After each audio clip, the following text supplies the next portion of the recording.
Greetings, Benjamin J from BENZTRAINZ with another in the series. We'll follow up on that battery, the car battery, and the 12-volt controller. I just hooked it back up. The battery has not been charged.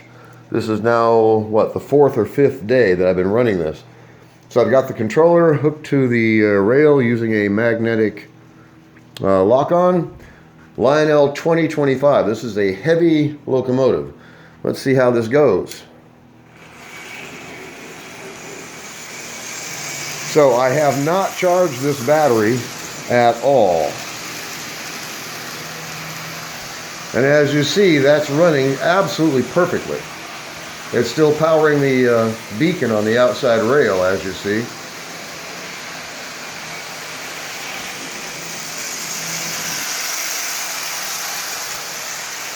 So there's no doubt about it. This battery works.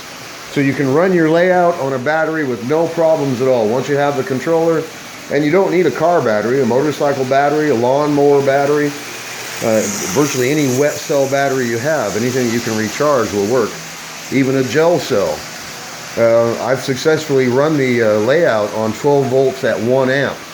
So it doesn't take a whole lot of power to run these things. But as you see, this 2025, this is a heavy locomotive. It's the heaviest one I have. It's actually heavier than the 2036. And it's pulling 1, 2, 3, 4, 5, 6, 7, 8, 9 cars. And that gondola is full of locomotive wheels, so it's actually quite heavy, as you see. And this is running just absolutely perfectly on a car battery. So this controller was definitely worth the 10 bucks. If you don't mind waiting for shipping, you can get it for $6.95. But it'll take 3 weeks to get here from China, if it gets here from China, with everything that's going on in China right now. Anyway, just want to do another test. I still have not charged this battery.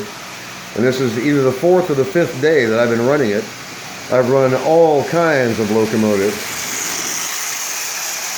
Lighted tenders, heavy locomotives, light locomotives, Marx, Lionel, anything you could think of. I've done lots of experiments with this, and it works absolutely splendidly. Now, again, what's the practical application? The only attribute it has is that you don't need AC power. So for doing some kind of remote layout where there is no power available, you want to do a demonstration or sell trains or something like that, this is the perfect application. It's really, really inexpensive. It'll run these trains for days, obviously, with no problem at all, and you don't need AC power of any kind. You can run it on a car battery, a lawnmower battery, a gel cell, a motorcycle battery, anything that is rechargeable.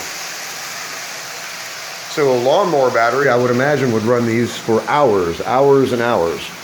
Like I said, I've run these successfully with no problems on 12 volts at 1 amp. So as you see, this 2025 is running absolutely perfectly, and there's nowhere near full power. I mean, this thing will fly if I turn this thing up. Let's turn it up a bit. Okay, there's full power. Now you see, I didn't want to derail it. As you see, there's plenty of power to run this locomotive. No problem with this at all. And this is either the fourth or the fifth day of running this, off and on now, of course. The first 3 days I had it, I ran it constantly with no problems of any kind. So this works. This controller is splendid. It works absolutely perfectly. It was dirt cheap.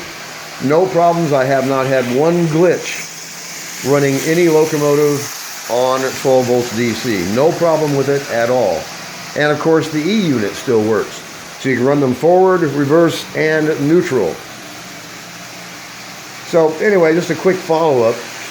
What I would like to do is just continually run this until it physically dies. But I think it would probably take 2 weeks to do that.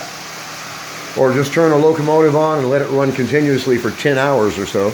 I have no idea. But no one ever runs a locomotive for 10 hours straight. That's the thing.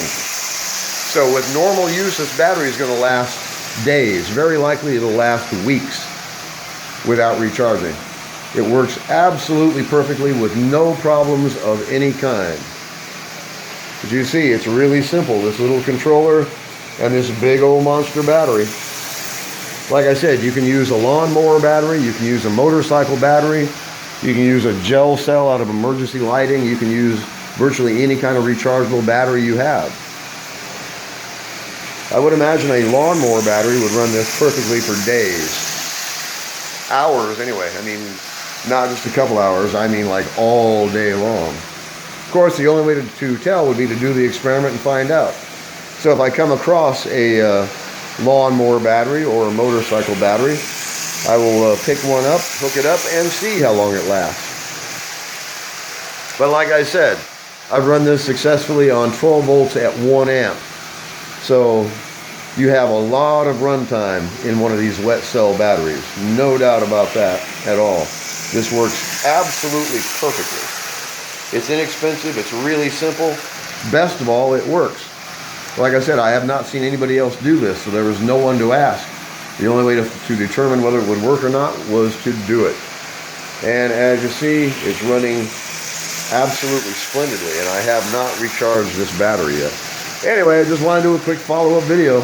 As always, if you have any questions, feel free to drop me an email, BENZTRAINZ@gmail.com. And as always, thank you for watching.